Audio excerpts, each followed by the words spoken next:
Welcome back, everybody, to the deep dive. This one is going to be all about you and how you can improve yourself. And get this, the source material that we're going to be diving into today is a collection of what are called very useful sentences. Useful sentences, huh? Yeah, it's almost like we're peeking into somebody's journal, like getting a glimpse into their own personal guide for their daily routine and how they're trying to better themselves, one step at a time. Interesting. These sentences might seem simple at first. They might even seem repetitive. But that's where the real magic is. Once we really dig in, I think we can uncover some pretty big universal truths about how we as humans approach this whole self-improvement thing. Okay, well, let's jump in right away. I'm just seeing tons of I statements. I drink a glass of water when I wake up. I make my bed. I stretch for 10 minutes. It's all very action-oriented, like someone is taking control of their day. You know what I mean? Yeah, I know exactly what you mean. And it makes sense when you think about it. When you start your day intentionally, it does something for you psychologically. You set the tone for the day. You feel more in control. And in this crazy world, that can be a really good thing.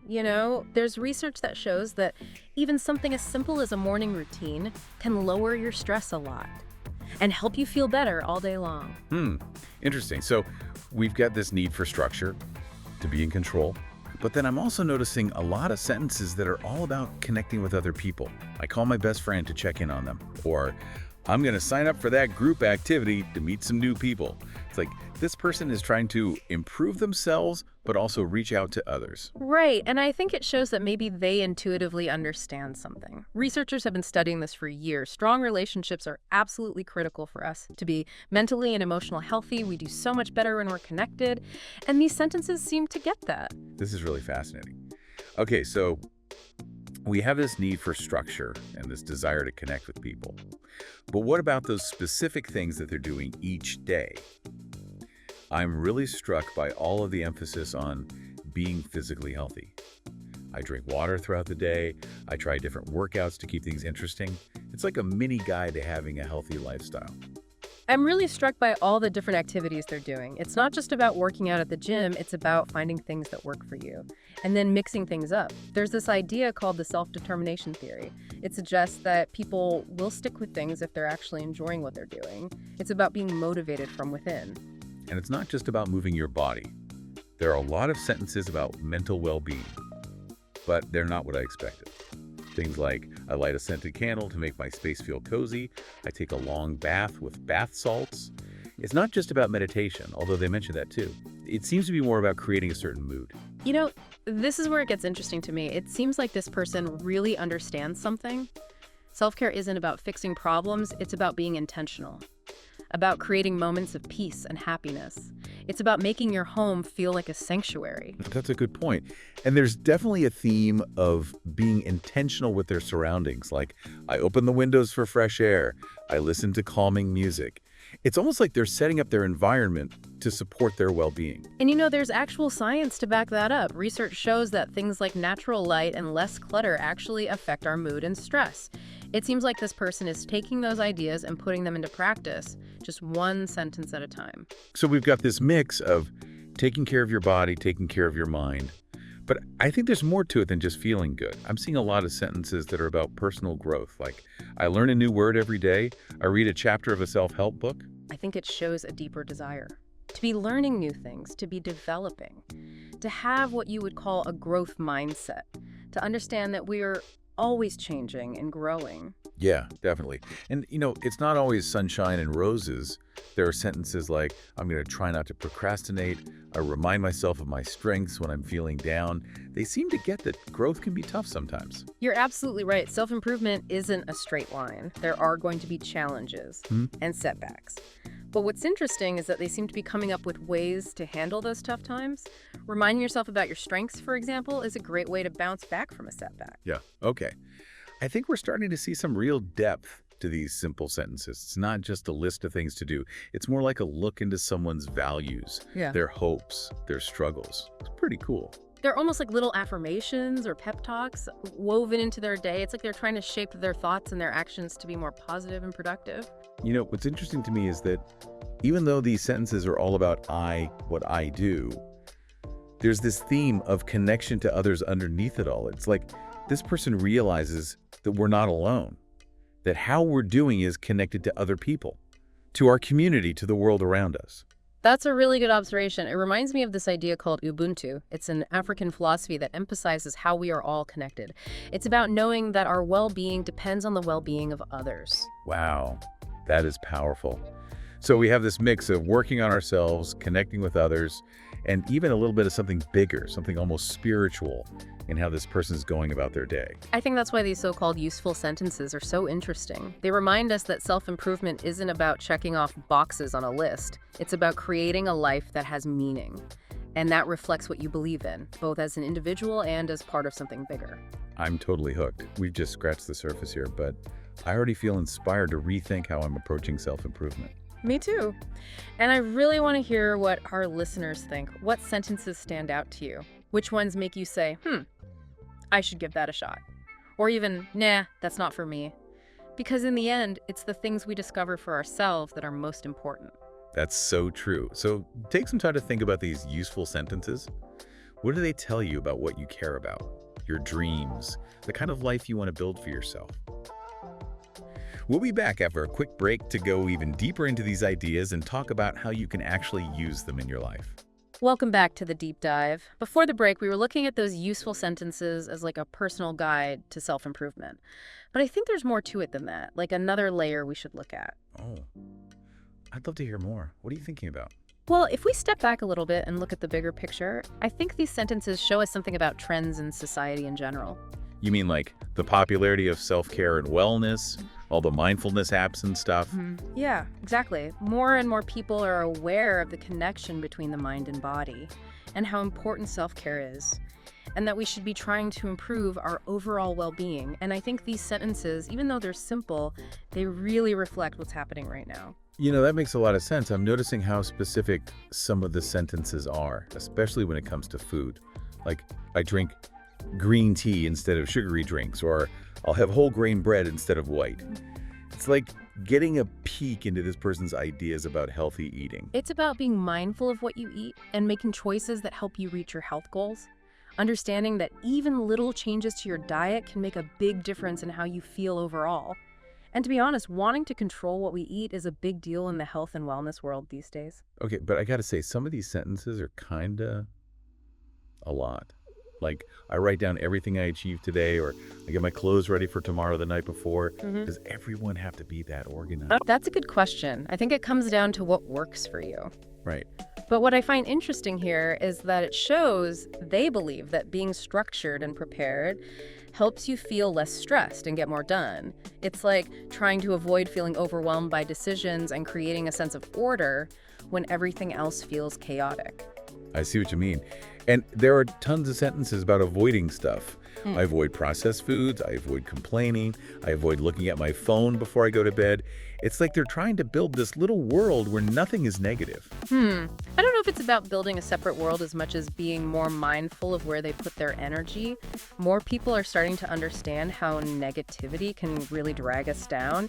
It looks like this person is really making an effort to reduce how much negativity they come across. Especially these days when everyone's online all the time, being careful about what you see and hear is probably even more important. But isn't it kind of risky to try to shut out all negativity? I mean, life's not perfect, you know? We can't just ignore everything that's not pleasant. That's a good point.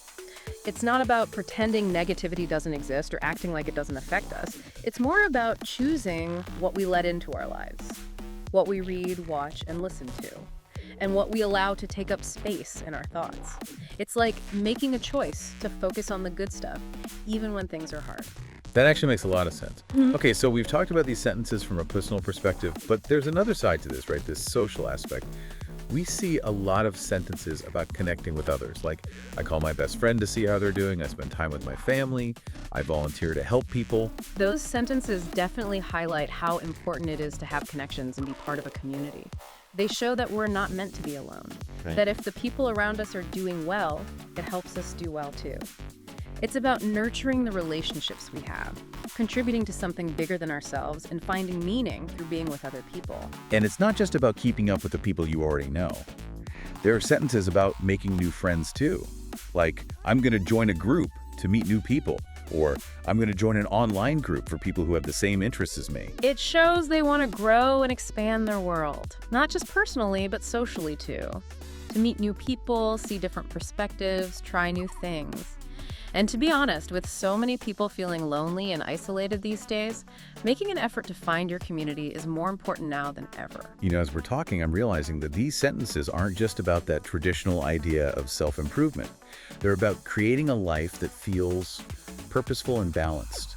A life that reflects what's important to you. You got it.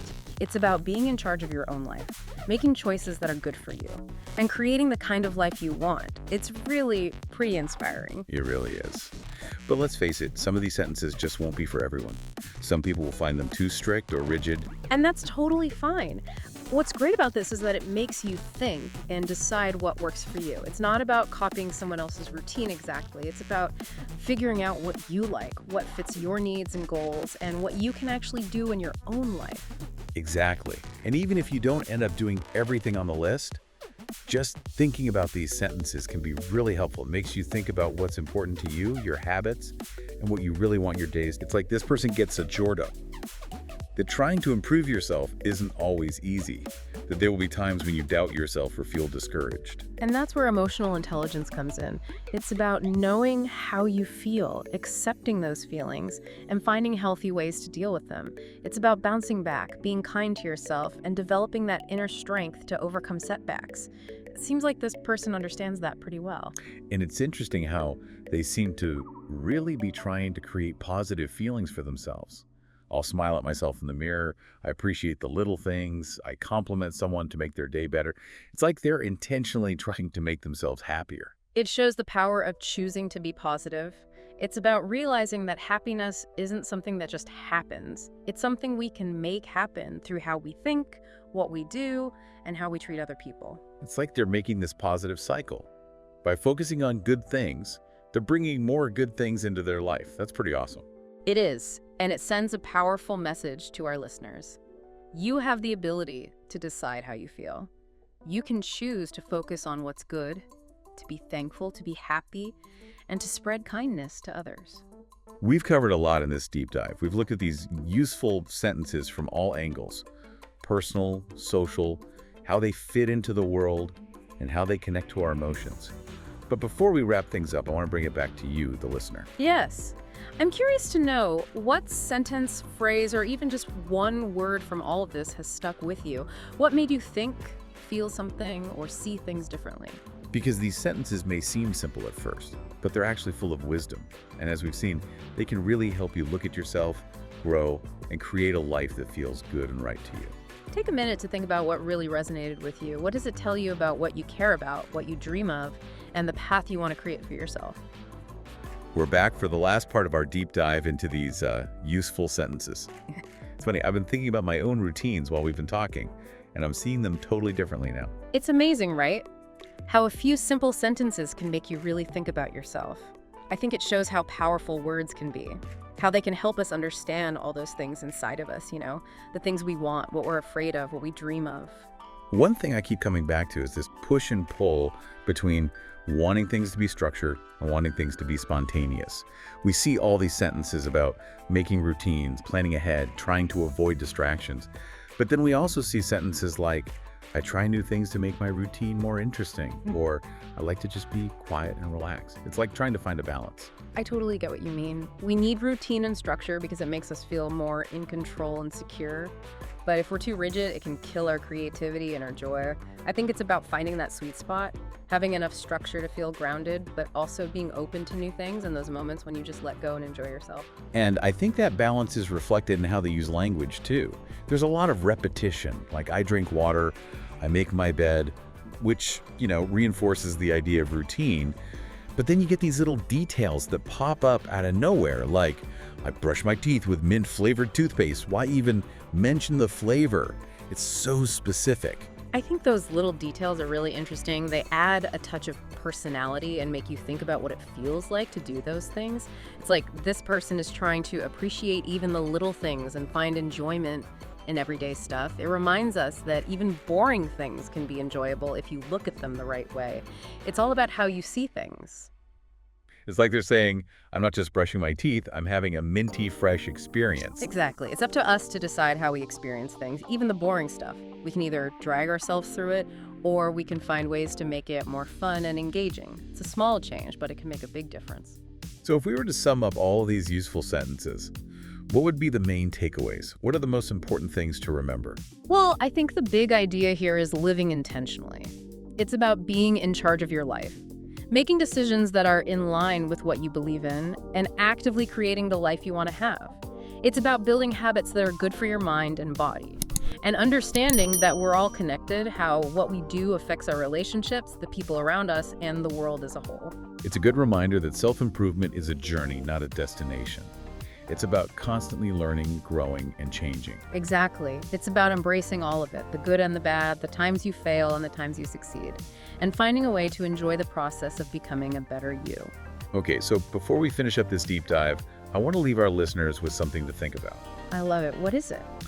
What if you were to write your own set of useful sentences? What actions, habits, and ways of thinking do you want to include in your life? That's a really powerful exercise, to actually put your intentions into words, even if they're simple sentences. It's like making a plan for how you want to grow as a person, a reminder of what you really care about and what you're working towards. And remember, your useful sentences will probably change as you change. They're not fixed. They should reflect what's important to you right now and your goals.